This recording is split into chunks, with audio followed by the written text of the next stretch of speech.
Welcome to Bound to Shift, the inspiring book chat in conjunction with the Shift Sisters podcast. Here, we explore transformative stories and powerful books designed to support you through life's inevitable shifts.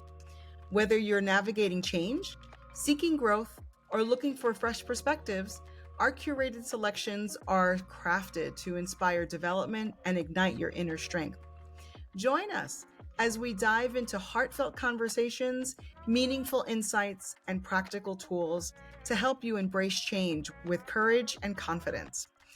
Because when you are bound to shift, every chapter becomes an opportunity for renewal and transformation. Let's embark on this empowering journey together.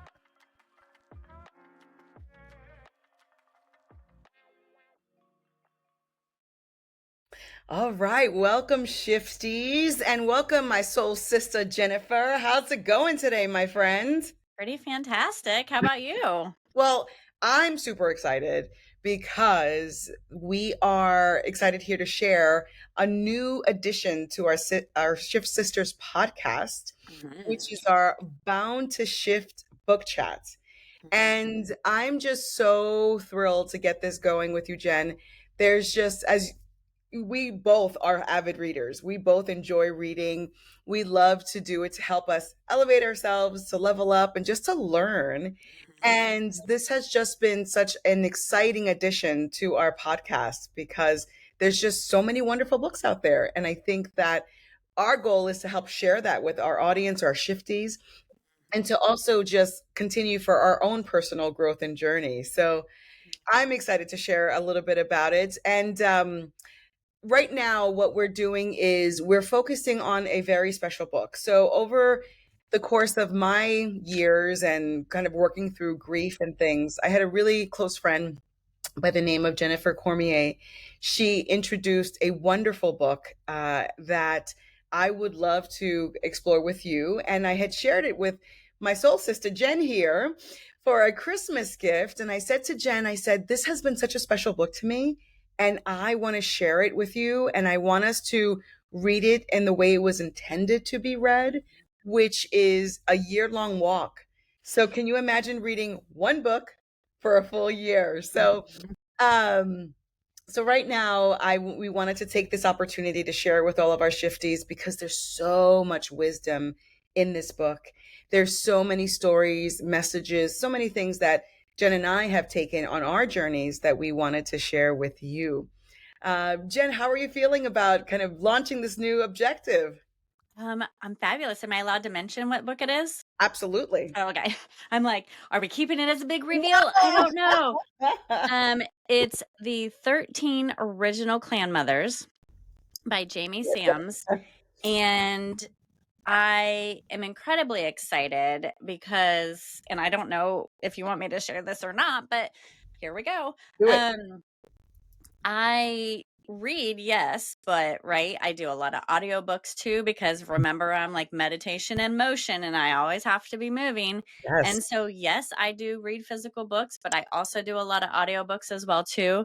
Um, you know, and I love to expand my mind and try different things. But as I say about you, Sandra, all the time, you literally like level up the entire room that you're in, the conversation and everything, no matter where you're at. And for me, it gives me chills because this totally has put me in a whole new category of thinking Mm, than I have ever had. And I feel like I think pretty broad. And sure. I don't put limits on myself, but you don't know what you don't know. Right. And I love that we get to read one chapter a month. Yes. And I've never reread a book before. Mm. That's probably not for you. I mean, you've probably reread books, but it was really interesting because after reading a chapter and kind of getting it, but then really sitting with it and then sitting with life and then going back to read that chapter again, I'm like, holy shit. Yes. Like, it's like when someone reads the Bible or astrology or whatever their like spiritual essence is that they consume. It was like that for me. Like it all just clicked and made so much sense.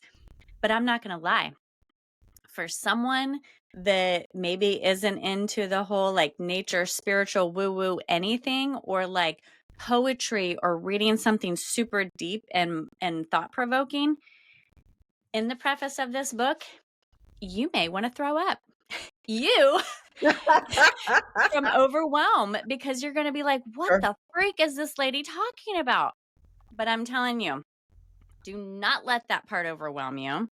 Get into the very first chapter Mm-hmm. and read it slowly if you need to, reread it if you need to, but literally hear the words, because a lot of them are metaphors in a sense, right? Sure. Like that I'm sure you're going to talk about and touch base, but don't be intimidated with the expansion, Yeah. because it's going to open parts of you that you didn't even know existed.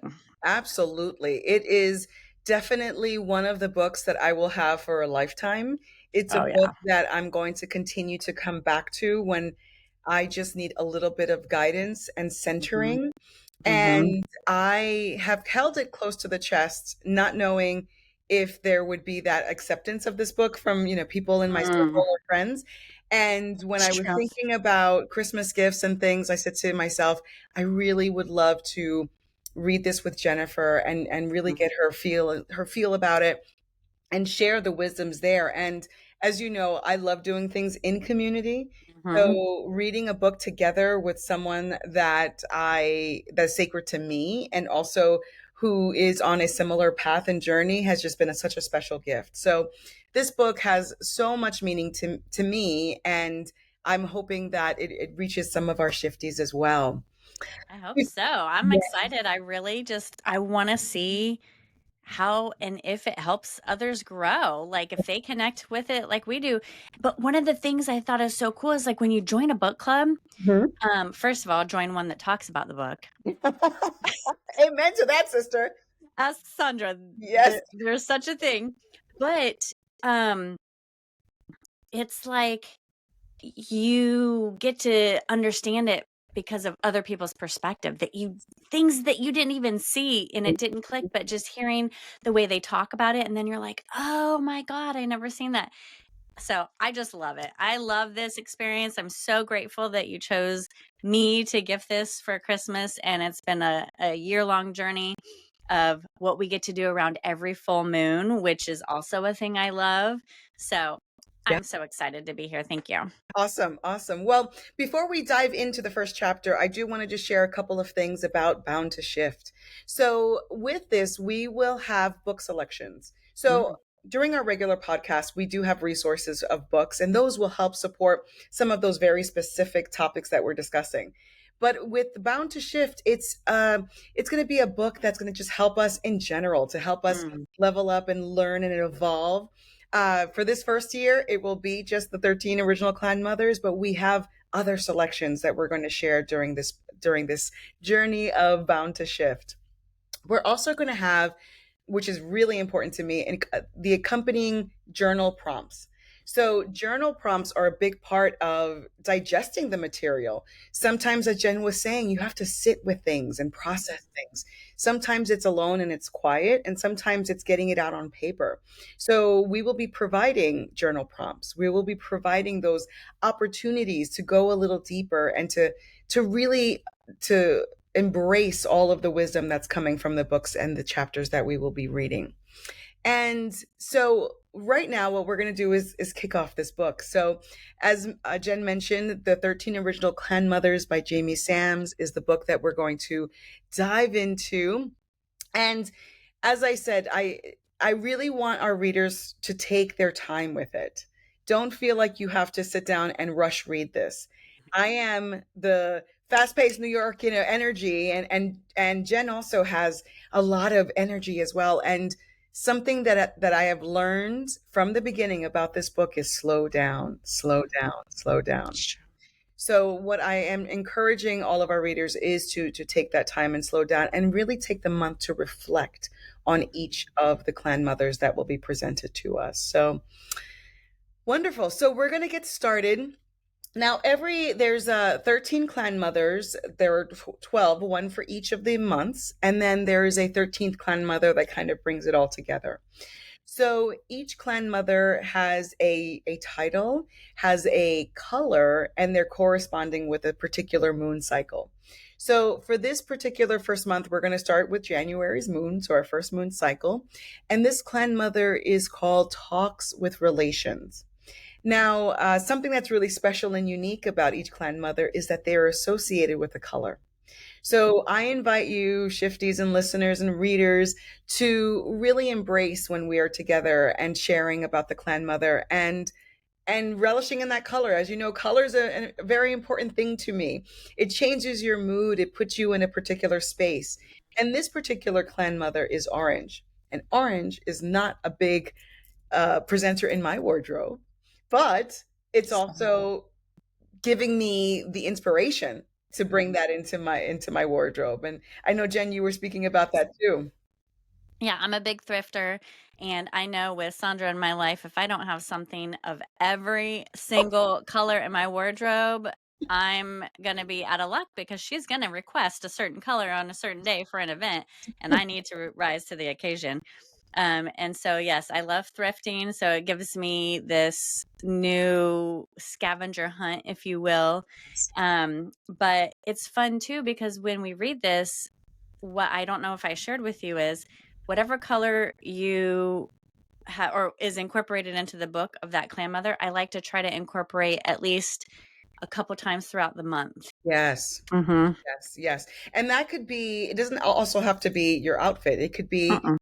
a stone or just writing. Fingernail polish, Absolutely. So, anything. always try to invite that clan mother in by honoring her through Oh, the you color. said a stone? Ooh, I think I have one of those orange selenite or something. I don't know about woo-woo stones. My husband does, but I'll ask him. I have one. Yes. I'll try it. Even the essential oils, you could wear the Oh, wild orange yes, essential I oil. can. Yeah. So you could really get creative. And as many of our listeners know, I I like just love the fact of getting creative with it. all of it. Mhm. So one last point that I do want to make is that every clan mother has a poem, and it's a beautiful description of the clan mother or what they represent. And Jennifer, I would like to ask you to read the January poem, and then once we're done with that, we'll get into our discussion questions. So, This is so crazy because um I literally took a picture that represents this exact poem on the same day. It was crazy. Okay. oh, So, talks with relations. Mother of nature talks with her kin.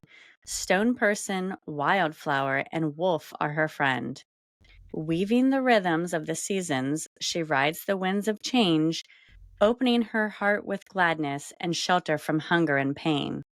Guardian of the needs of the earth, making relatives great and small. Mother, I see you in the dewdrop. I hear you in the eagle's call. I hmm. literally took this fantastic picture on my property, which we're going around and there's all these dewdrops hanging from the trees. It's spectacular. I'm going to try to incorporate into this when I do the production part so everybody can see it. But when I read that, it just made me think, oh my gosh, Yeah, like I am taking in that essence. absolutely. And it's so wonderful when you get a chance to just stop and slow down and see it. So that Hmm. was like your opportunity to see that. And it's something that's it holds you and it's surrounded Hmm. by you and on your wonderful property. So, oh gosh, it's wonderful. So, Talks with Relations teaches us that all life has wisdom, gifts, stories, and messages, and they can be found when we quiet down. And if we listen to the elements of life and nature, we can thank the centipede or Hmm. the eagle or the fox for all of their skills and what they show us and the messages that they show us as well. So, thinking about this chapter, it's definitely a call to your personal connection to nature. So, thinking about nature that's all around you, and Jen, you have such a wonderful spot. Pick an element of nature and share what wisdoms or teachings it has quietly given you. Mm. Wow. Well, I am submersed in it, right? I Or immersed. What's the proper remember. word? I don't really know. Um, with actual eagles and birds and nature and trees and um like I feel one of the biggest things that I heard, right, and felt and connected with our property here is the gratefulness of the land that someone was finally here to be a good steward of the land, Wow. not just to use it, Wow. not just to be here, but to hug it and caress it and hold it and nurture it. And it gives me chills just thinking about it, but it's so true because we love it. Like the soil or the trees, every single piece of it, we understand its value and purpose. And over the course of the last 3 years that we've been here, Mhm. stuff would even get pushed up out of the earth as if it's purging stuff that was, you know, Mm.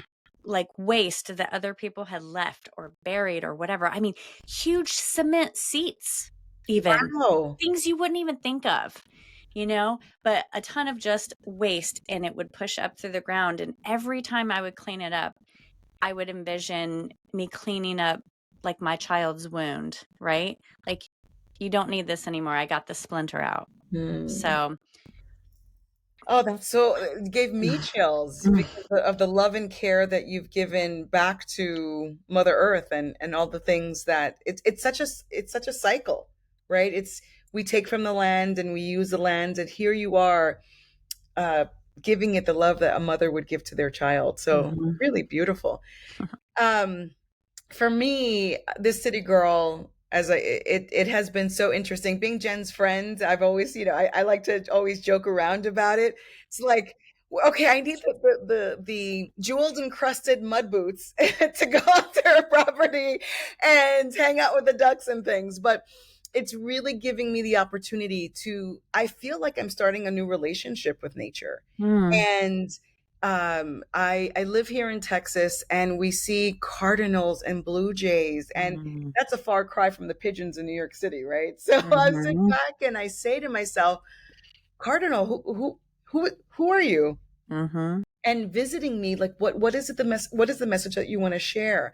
So I've really just slowed down, and also as I've talked about my discussion with my feelings and my thoughts, it's the same thing with nature. It's just quieting down and saying, oh, I see you here, firefly. What is it mhm, that you'd like to what kind of light are you shining on me right now? So mhm, it's definitely, I feel like I have this overarching sense of communication with nature now that I've met you, and I've started this book and I'm in more elements of nature. It's like I'm mhm. discovering a whole new world of support. Yeah, I was gonna say it's a different part of community for you. Yes, You yes. know, like, even and I won't go into it too far, but, you know, I have that same experience, but even Ashton, 18 years old, he's like, "Mom, this particular bug is, visiting me frequently and it's behaving in this manner, like, Mhm. I think it is trying to tell me something." And I'm like, "Sit with it. Yes. Ask it," all of those things. And I just think it's amazing that even he is acting like a clan chief, right? And starting to embrace his community. It's really beautiful, and it's something that is it's accessible to all of us, and Hmm. I think we tend to forget that piece for Yeah. sure. Rhythm of nature is a theme in this chapter. So they talk about seasons and sleep and moon cycles. Hmm. So do you think we honor, or do you think in your life you honor the cycles of nature? And how can we do better at revering these sacred cycles?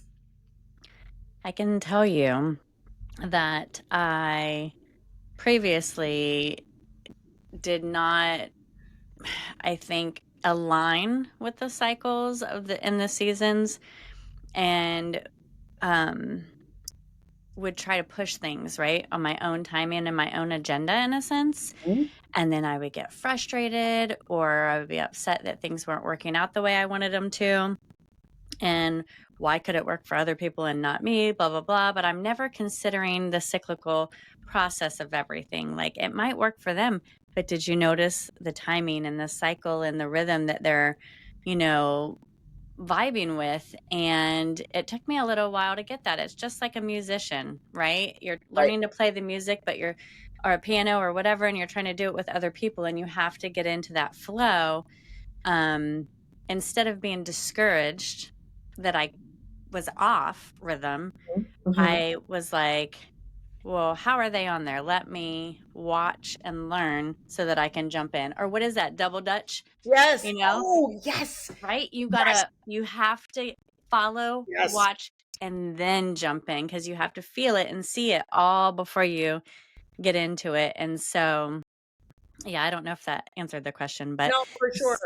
Well, I think it's the fact that you're, noticing that there is a cycle, right? I think for myself as a woman and with my career and with all the things that are happening around me, I tend to not honor my feminine cycles. So moon cycles and menstrual cycles and things like that. And menstruation is not the week that you're having your period, right? It's all the other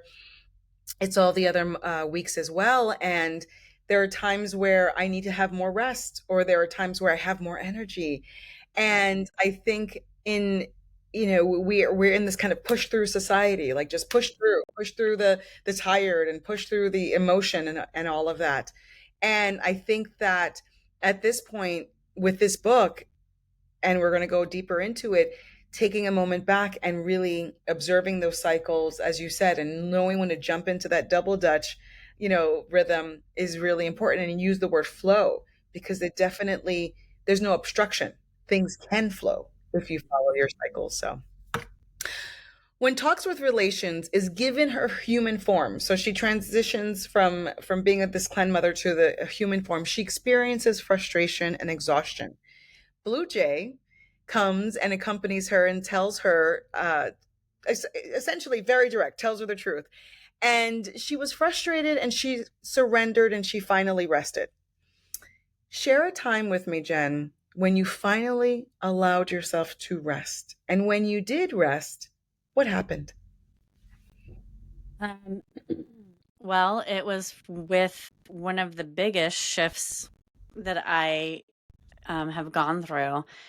And all of like 2024, Mm. I felt like I knew, I could feel it in my soul that I was this caterpillar Mm. going into the chrysalis. And I was tired of the fight. I was tired of the frustration. I was tired of hitting all of these walls, because I have always tried to stay in alignment with the rhythm of the universe and the things that are called for me.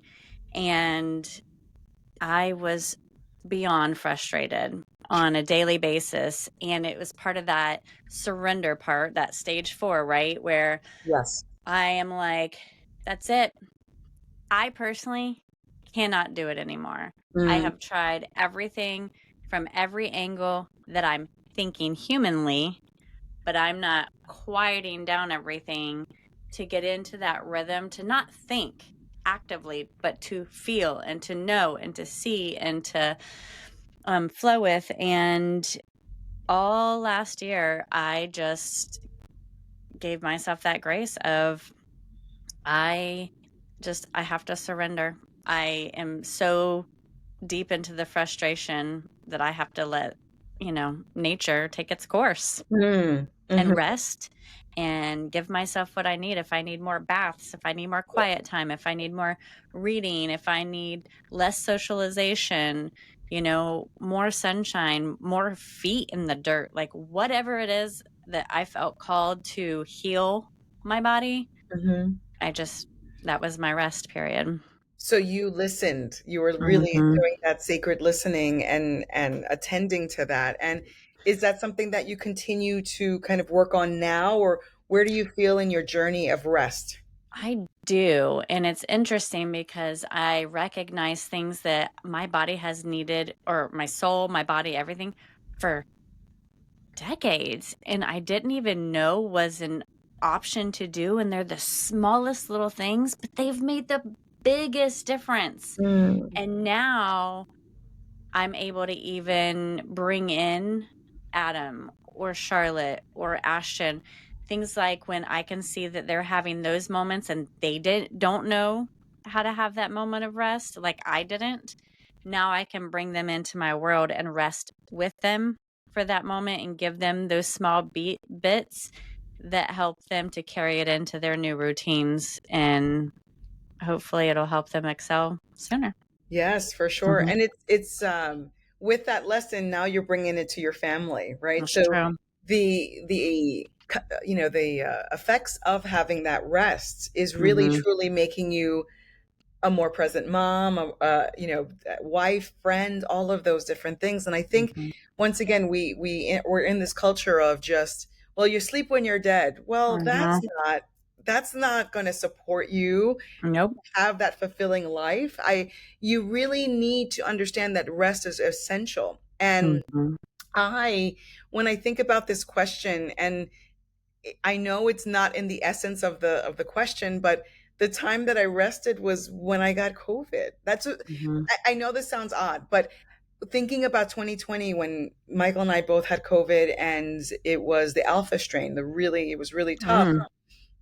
I remember I was incredibly sick, lost sense of taste and smell, and I went to the ER at one point because I said, "Oh my gosh, I can't breathe." This was after the initial diagnosis and all of that, and they were just like, "It's inflammation. It's going to go away. Just go back home and rest." And I rested for about 2 months, Mm. and this was we contracted COVID about 4 weeks after my sister passed. So Mm. I was carrying so much. Mm. And I remember in those 6 to 8 weeks that I rested, how much I was carrying. And it was such an emotional and mental just kind of blow to my system of just like, why, Sandra? Why are you not allowing yourself to be gentle with yourself and rest and just recover? I I don't needed think to, we know how sometimes. yes, We're not yes, taught, right? Because yes. and this is what they want us to do in the clan mothers, is to carry this knowledge and share. Absolutely. And, when she was getting frustrated, talks with relations, and she took that time to rest, she emerged with such wisdom. And I probably needed 2 years of rest, but after those 2 months, I just had a different perspective, and my husband Michael was super ill with COVID, and he needed treatment, and they even said to him, if you came in earlier, you wouldn't have made it. And I just slowed down after that. I remember just feeling like this is definitely the message I need, even though it literally put me on my ass. Like I was forced. What was it, that thing that the body Yeah, whispers or the soul whispers and the body. first, Hmm. but it'll scream before it screams, right? Yeah. Like, so like your body was screaming. It was incredible. And even though that was such a grueling time of my life, it was the most transformational. It really was. And then, we started our journey where we moved and, started kind of our next steps. But that rest, even though it wasn't self-selected, the universe said, we're putting you down and you need to do this. Yeah. I listened, Yeah. and nothing has been the same since that for me. And I I value rest, and I really work on even now to have that balance, because there's still a lot going on in my life, and there's still a lot that I'm focusing on, but that rest piece is important. And when you bring in the ideas of the baths and all the things that we can do to support ourselves, I think that's just a big part of that resource that we need. Yeah, and if there's anybody that even wants to dive deeper into that, they can go back and watch our episode. I think it's episode 4 with the gifts of the shift. And Mhm. so in that episode, we dive deep into all the things that we've learned through those transformation areas. So Yeah, hopefully they catch that too. absolutely. So another lesson out of this chapter is sacred listening. Mm. So The standing people, or trees, tells talks with relations. Our language is heard through the heart, not the ears. This is a So big one. that, Oh. tell me about it. Let's get into it. So, Jen, do you listen through the heart? Um, Tell me about Oh. your listening. I was an incredibly shitty listener with Ah, when it came to listening through the heart, right? Like I listened through intuition. yes. I listened with my ears, Hmm. but I didn't understand the concept. And last year, when I was going through this huge chrysalis transformation, I actually was doing some research and I found this. There's like an emotion code, a body code, and something else. I can't remember what the other code is, but there's this thing that they call a heart wall treatment or something like that. It's basically like if there's any energetic wall around your heart, they go in and break it down. And I still kind of thought it was bullshit, but I was like, whatever, at this point, I need everything because I felt like a monster Yes. because I knew that nothing I was feeling or saying or doing was coming from the heart. And I was so confused as why I was so disconnected, even though, logically, if you look at the past and how I had to protect myself, makes sense. Yeah. But I did this heart wall treatment and I thought, okay, yeah, maybe there's a little something going on. And I did have like a physical reaction when she was doing it, but it was genuinely over time that I started feeling this new abundance, different emotions. Like I'm not very emotional in general, Mhm. like it's not like I'm not a typical crier. I'm definitely a yeller, but like that part doesn't come from the heart. Um, and I feel things so differently now. The way I don't know, like I genuinely feel it in my heart. I know it sounds crazy to feel it physically, but I could never before. I genuinely was disconnected from that, you Mm, know, an energetic part of my body. And I definitely am more mindful now that that part is open in the way that I lead for things, even for myself, not just for other people, but for myself. And it's made a huge impact. And when I read this, I was like, wow, I didn't understand that before. And if I would have read this earlier, I still would not have gotten it. mhm. But I genuinely get the connection with her standing like, a tree and gaining the wisdom from the spirit and how it goes in like a circle 8, kind of like the shift symbol um and really communicating from the heart, not from the mouth. Yes, yes.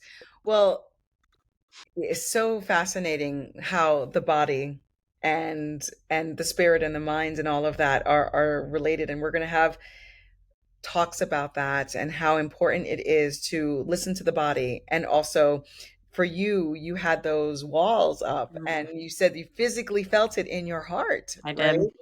And I think it's important to recognize, because once again, when you stop and you slow and you listen, you'll realize that I'm listening with different parts of me. So Mm, for me, I am a problem solver. I am let's get stuff done kind of person. And I was recognizing that I was listening through that lens as opposed to listening with my heart. And there are times where I don't need to provide a solution, an opinion or advice, and I just need to be there. I need to be present. I have to have an open heart. And that is something where this chapter has given me some pause, where someone reaches out to me, or if they're having a hard time, I'm saying to myself, am I listening to my heart through my heart?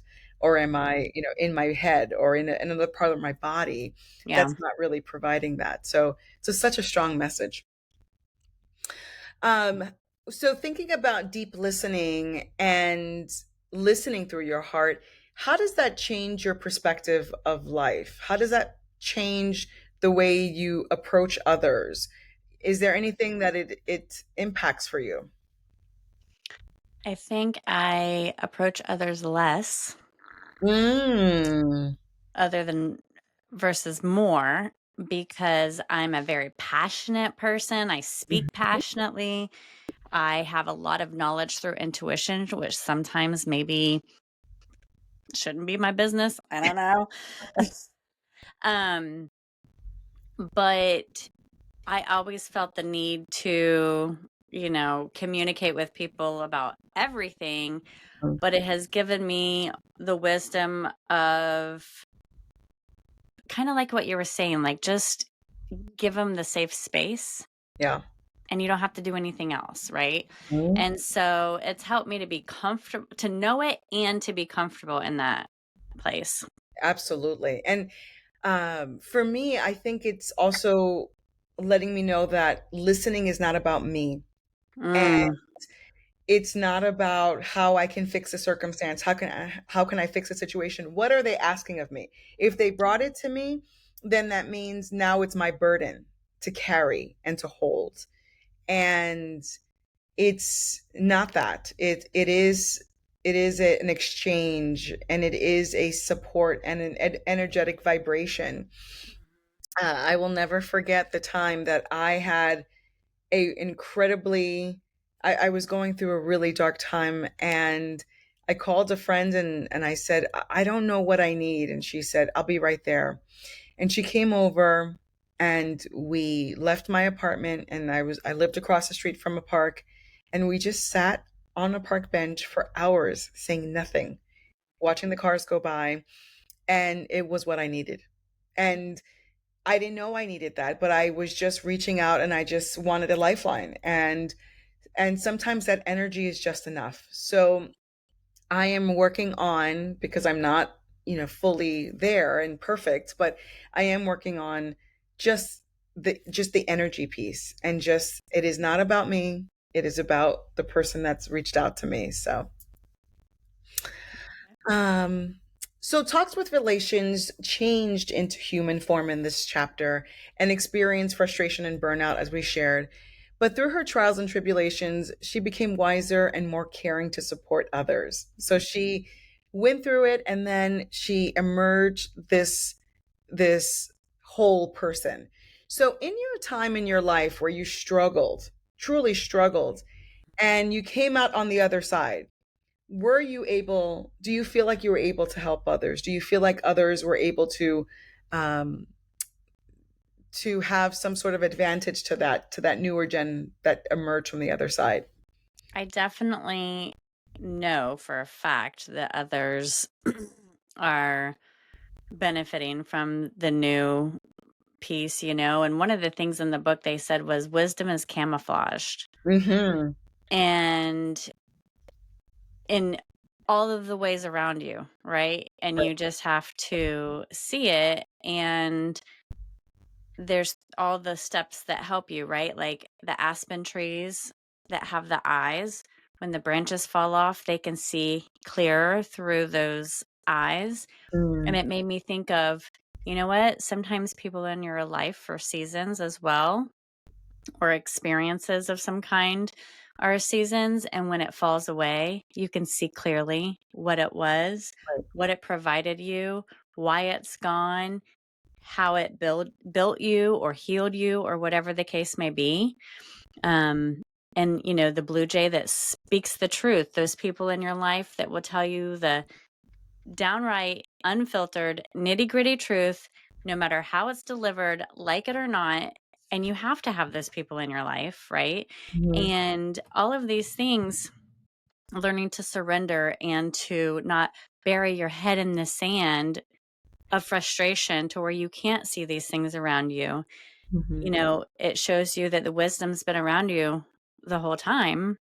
And I definitely am grateful for the bits that I have developed through this life experience and continue to develop, because I definitely see it's empowering and enlightening my closest people around me as Yeah, well. So, absolutely. And even when you were sharing how you were there for your family, after you did that sacred listening. And I would have to say that grief I've struggled with it for many years. I experienced loss early in my life as a child, and it has always been devastating. The grief has been so, so great. And I have to say that in my earlier years, I struggled with it so hard, and it just took over my world. And as I've developed and matured and also learned what grief actually is, that struggle has taken me to the other side, side of grief, and understand the gift that it is. Mhm.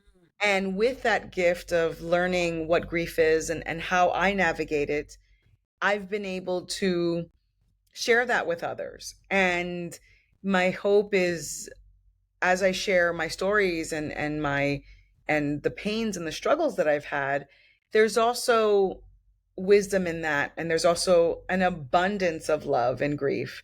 Mhm. And I choose in this walk of my life right now to not push it away or shun it away and swallow it down as I thought we were supposed to do. Yeah. You're not supposed to walk around filled with grief. Like, what is that? Yeah, you're not allowed to live with it. You're just Yes, supposed to, hurry up and get rid of it because it makes other people uncomfortable. No, it's supposed to live within you, just like joy and excitement and sadness and pain. It all lives in there. absolutely. And in my worlds, as I've shared, and I love community, it is welcome to at my table. So Mhm. we are all kind of living together, my, as you said, my happiness, my anger, all of that, my grief, and we are trying to understand one another. And I just Mhm. want that to be a part of my message to folks, to understand that all of it is welcome, and we cannot shut it down, because it's going to pop up somewhere, and it may pop up in your body, and it may pop up in your behavior or in other Mhm. ways. So why resist it, and just embrace it and go with that flow? Yeah.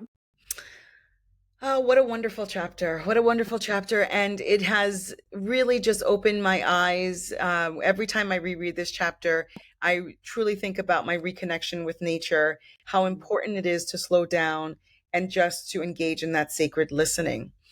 So, when we think about sacred listening, it requires your full connection.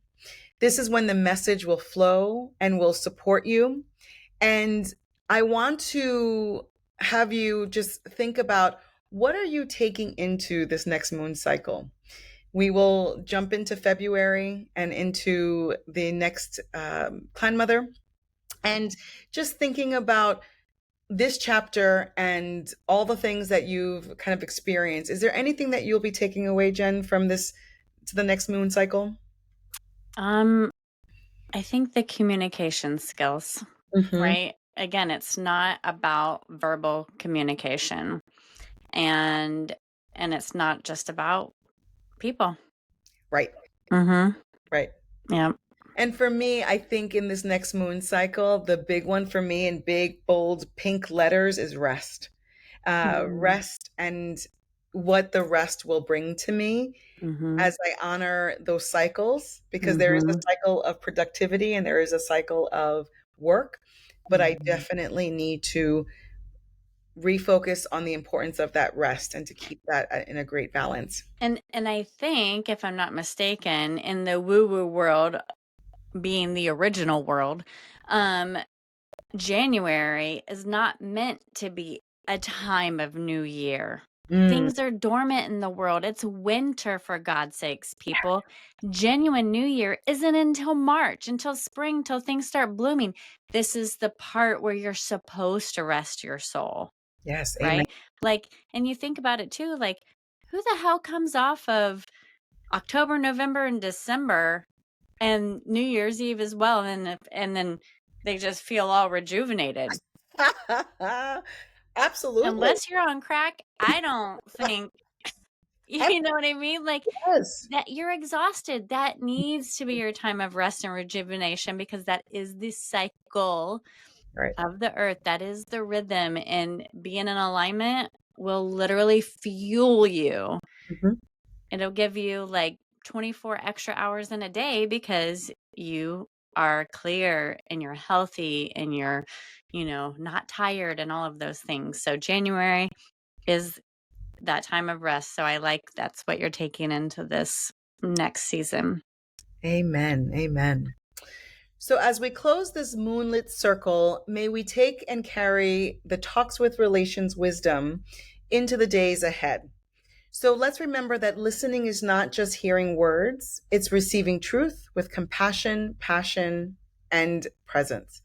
Whether it's the quiet voice within, the subtle messages from the earth, or the unspoken needs of those around us, may we answer with grace and understanding.